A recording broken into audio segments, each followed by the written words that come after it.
नको रे मना क्रोध हा खेदकारी, नको रे मना काम नाना विकारी, नको रे मना सर्वदा अंगीकारू, नको रे मना मत्सरू दंभ बारू। समर्थ स्वामी रामदास।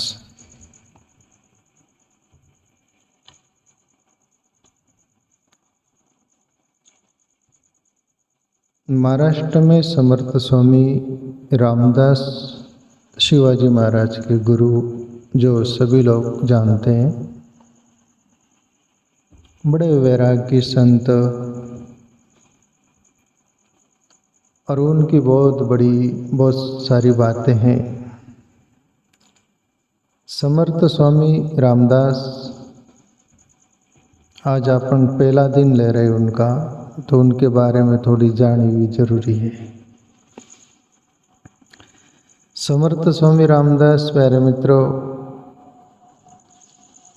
कहते कि जब ठीक प्रौढ़ रहे होंगे और कहते कि उनकी सगाई भी हो गई और शादी तक बात पहुंच गई और शादी के मंडप में भी पहुंच गए स्वामी समर्थ रामदास, जब संत नहीं बने थे उनका जीवन।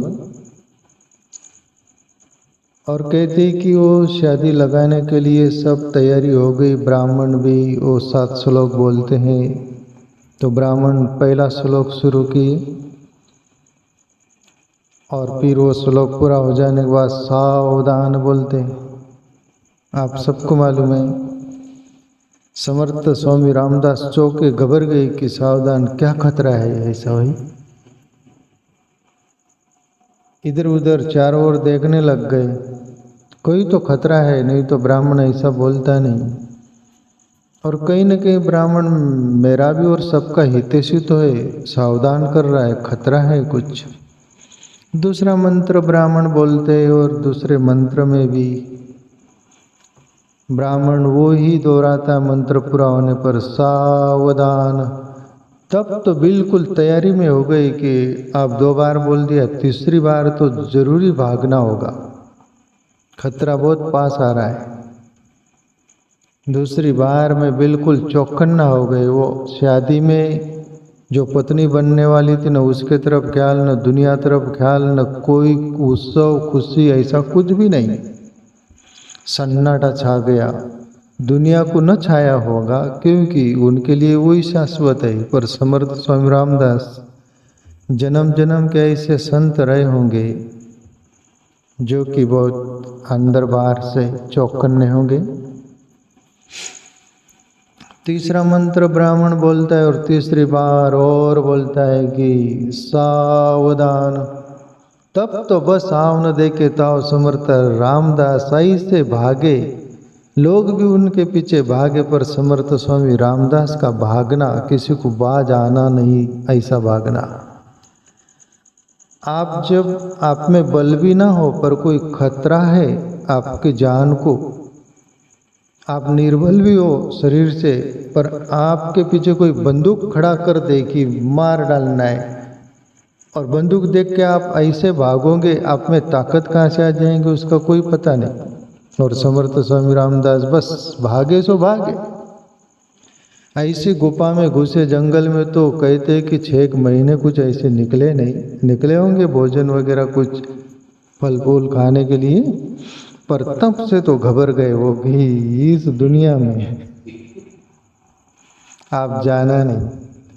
परमात्मा ने बचाया है, ब्राह्मण अपना हितैषी था, सावधान किया और खतरा मोल लेना नहीं, दुनिया से बचकर रहना, और ये शादी जाए बाढ़ में, मतलब चूल्हे में। तब से संत बन गए पीर, प्रभु भजन करते, ध्यान करते, आत्मचिंतन करते और लंगोटी पर रहते, ब्रह्मदंडी अवधूत की तरह त्यागी महापुरुष। शिवाजी महाराज इतने धनवान संपन्न राजा थे, फिर भी उनकी कोई सेवा चाकरी कबूल नहीं करते थे। वो शिवाजी से बोलते थे कि बस मैं जो कहूँ सत्य उसको स्वीकार करना और उस पद चिन्ह पर चलना। मुझे कोई तेरी सेवा नहीं चाहिए, धन नहीं चाहिए, कुछ भी नहीं चाहिए। सच्चा संत तो यही होता है, तुमसे कोई स्वार्थ नहीं रहता। एक ही स्वार्थ रहता है उनका, तुम अपना आत्म उद्धार कर लो, अपना आत्म कल्याण कर लो। सत्य की राह ही उनका जीवन होता है प्यारे मित्रों, न कि कोई स्वार्थ। ऐसे समर्थ स्वामी रामदास अनेक बात है उनकी, पर मैं प्रारंभिक सूत्र ले रहा हूँ तो आपको उनका परिचय भी जरूरी है। आगे ये सूत्र में क्या बोल रहे हो, ये छठवां सूत्र है ये केक, पर मैं सबसे पहले छठवां सूत्र लेना चाहा। नकोरे मना क्रोध हा खेतकारी। प्यारे मित्रों, एक एक पार्ट का उल्लेख समर्थ स्वामी रामदास करेंगे जो हमारे जीवन में रहते हैं। नकोरे मना क्रोध हा खेतकारी, बोले क्रोध सदा खेतकारी है। प्रभु श्री कृष्ण गीता में क्रोध के बारे में बहुत बोले, क्रोध आत्मा विमूढ़ा। अर्जुन, जब क्रोध मनुष्य पर सवार हो जाता है तो मनुष्य एक पागल कुत्ते की तरह हो जाता है, कुछ नहीं सोचता उसको।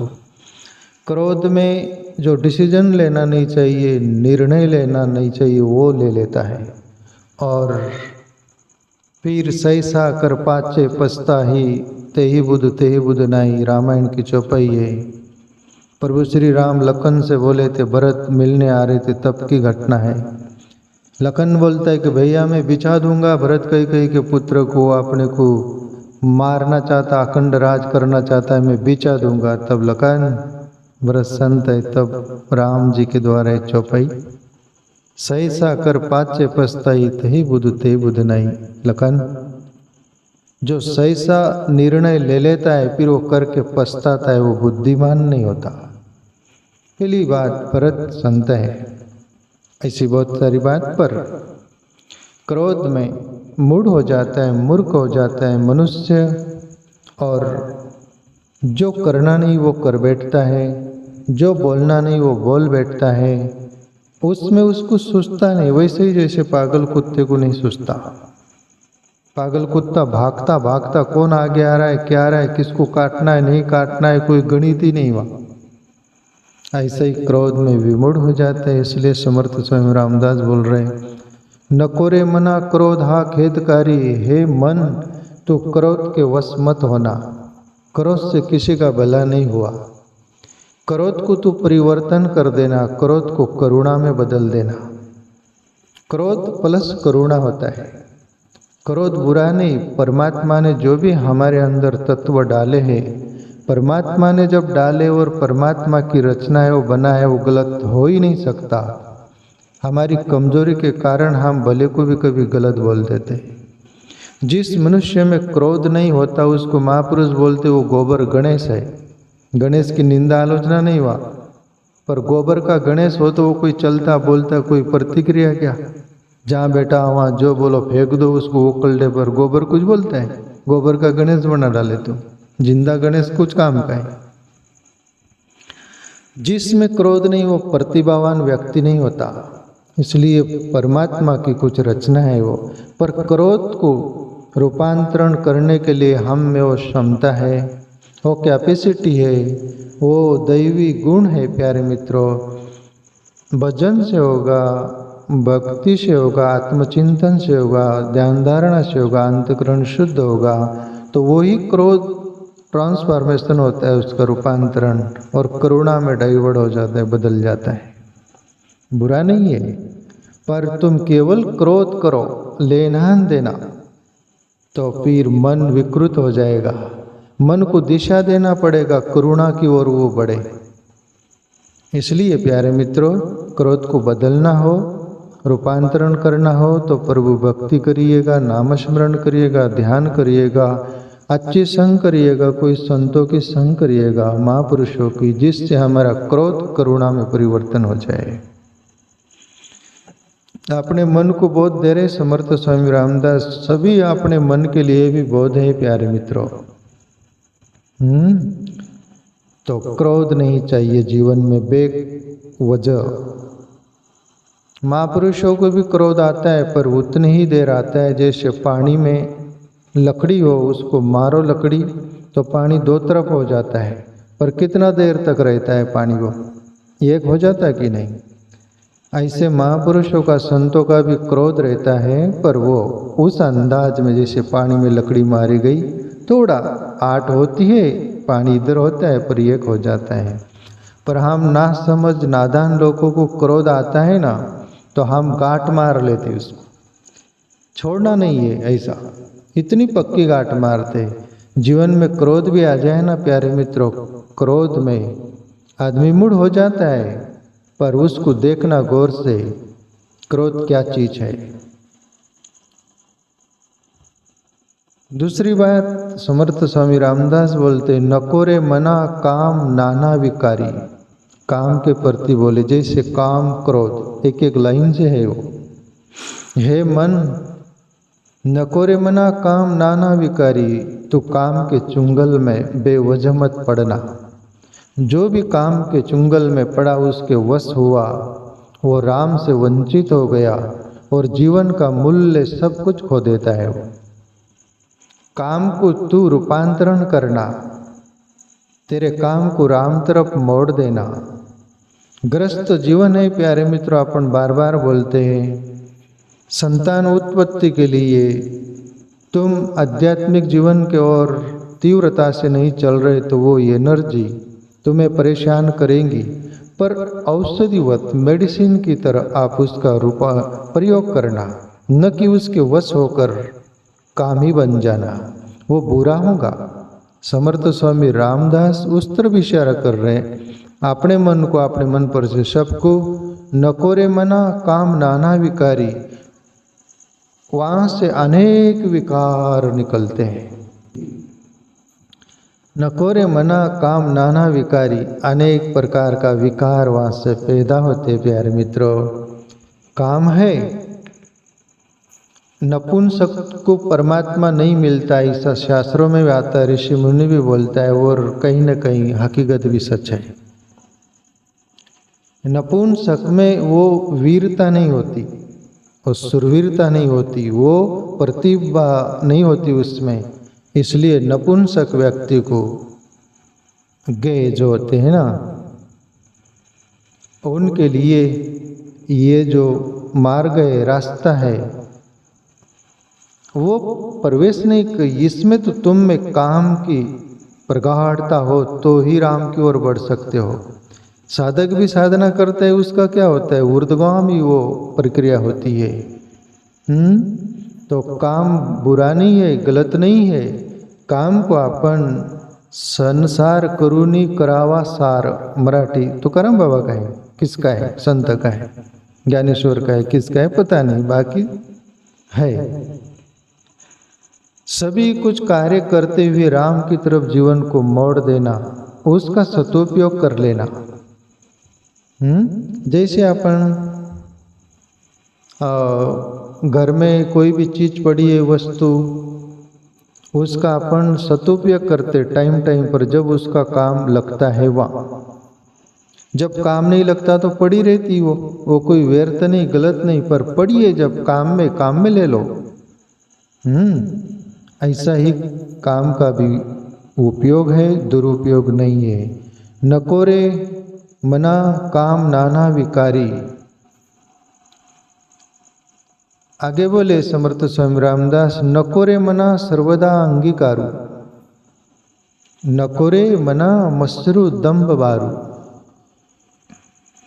प्यारे मित्रों, मत्सर और दंभ को सदा अंगीकार मत करिएगा। समर्थ स्वामी रामदास इशारा करते हैं।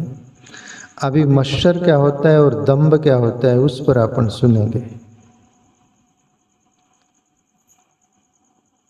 नकोरे मना सर्वदा अंगीकारू, नकोरे मना मत्सरु दंभ बारू। प्यारे मित्रों, मत्सर यानी दूसरों से जलन, दंभ यानी हम जो है नहीं वो दुनिया को बताना, वो एक्शन करना, उसको दंभ बोलते हैं। अब ये दोनों चीज पाखंड पर, दंभ पाखंड बनाती है व्यक्ति को, और मत्सर अपने को मिटाता है। दूसरों को भी हानि पहुंचाता है, खुद को भी बर्बादी करवाता है। मत्सर यानी दूसरों से जलन, जैसे मोमबत्ती होती है, मोमबत्ती जलती है, प्रकाश होता है, उसको अभिमान भी आता है कि मैं किसी को प्रकाश दे रही हूँ, पर उसके नीचे अंधेरा वो देखती ही क्या हो। और तीसरी बहुत बड़ी हानि वो देखती ही क्या कि मैं जल रही हूँ, और वो जलते जलते जलते नीचे पिंदे तक आ जाता है मामला और खलास हो जाता। मोमबत्ती जली थी, उसका अस्तित्व भी नहीं रहता क्या? पर वो जब थी मौजूद तब कितना अहंकार था। ऐसा ही मच्छर जलते रहता है। मच्छर जैसे आपने मकान बना लिया तो मैं मच्छर करूँ, जलूँ कि उसने क्यों बनाया, कैसे बनाया, यहाँ से चुरा के पैसे लाया हूँगा, डाका मार के लाया हूँगा, कुछ भी। तुम्हारे बच्चे को नौकरी लग गई तो क्या नौकरी लग गई, छल कपट से बन गए, नौकरी में आगे चले गए। अरे उसका ये भला हो गया, अरे क्या भला हो गया, 2 नंबर से भला हो गया, वो क्या टिकने वाला है, रहने वाला, कुछ भी उठपटांग। जलन वाले लोग क्या करते हैं, और जलने वाले का कभी किसी का भला नहीं होता। जलने वाले खुद ब खुद जल जाते हैं।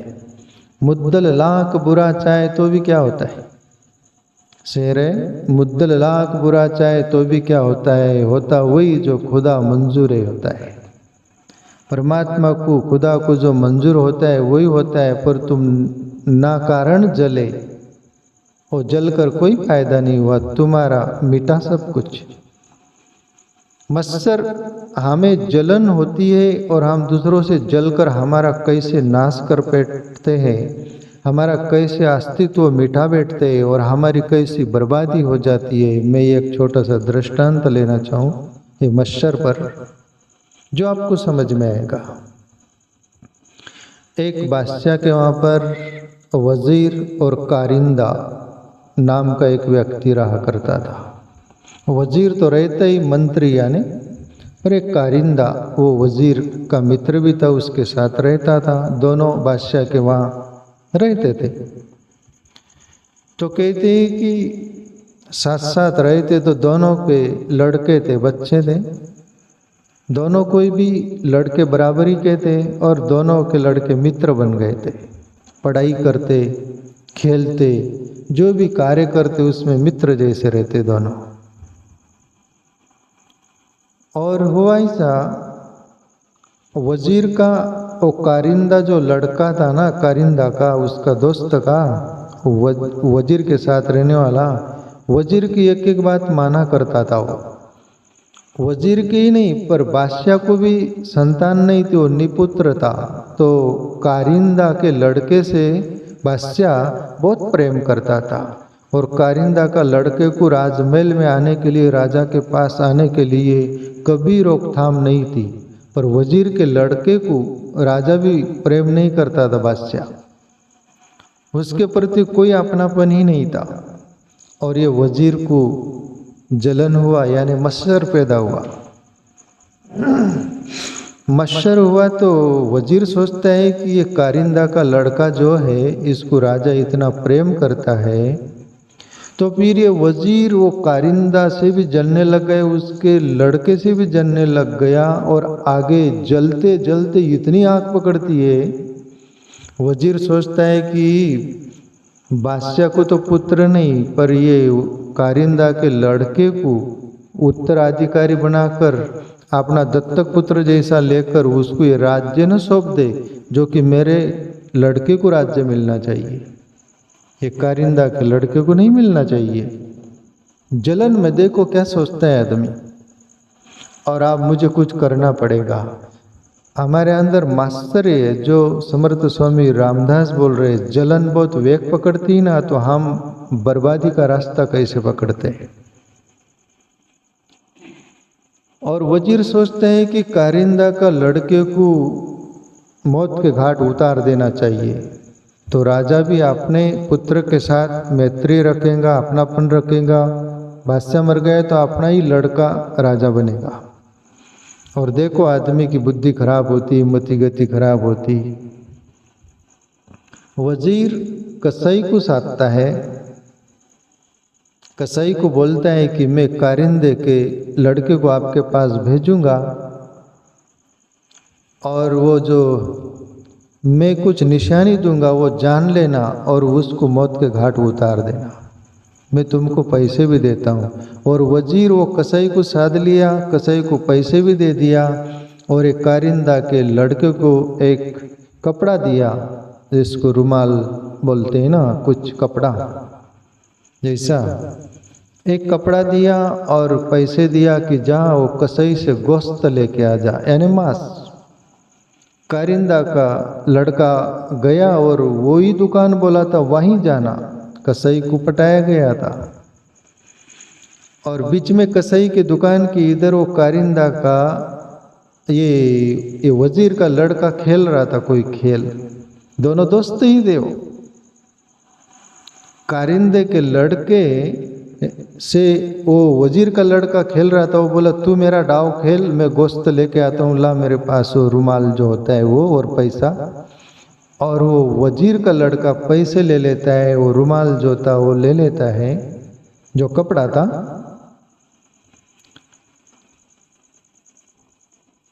और कसाई के वहाँ पहुँचता है, ये कारिंदा का लड़का खेलने लग गया उसका डाव, और वो वजीर का लड़का बोल गया था कि तू खेल खेल लेना, मैं गोश्त ले जाऊंगा और दे दूंगा घर, मैं मेरे घर चला जाऊंगा, तू तेरे घर चला जाना। कहते कि वो गया, कसाई ने वो कपड़ा देखा और लड़का देखा इसको मौत के घाट उतारना, और वो उस लड़के को आग का भट्टा जला रखा तो उसमें फेंक दिया वो कसाई और मार डाला। और एक कारिंदा का लड़का उसके बदले खेल खेल कर रास्ते आ रहा था। जब वजीर राजमहल से आ रहा था, रास्ते में दिखा तो ये कारिंदा का लड़का चाचा बोलता था उसको, कहते हैं कि चाचा भैया घर आ गए। और वजीर की जो हालत गंभीर हुई है कि आज मेरा लड़का मारे गया, मैं तो पूरी निशानी वो सब कुछ। और ये लड़का वो बोला कारिंदा का कि मैं उसको वो कपड़ा भी दे दिया था, पैसे भी दे दिया था, दुकान का नाम भी बता दिया था। आ गया वो चाचा घर, ढीला हो गया वजीर, और वजीर का लड़का मारा गया और कारिंदा का बच गया। ये घटना या कहानी समाप्त होती है, पर यह घटना कहाँ से घटी? मात्सर्य से, जलन से।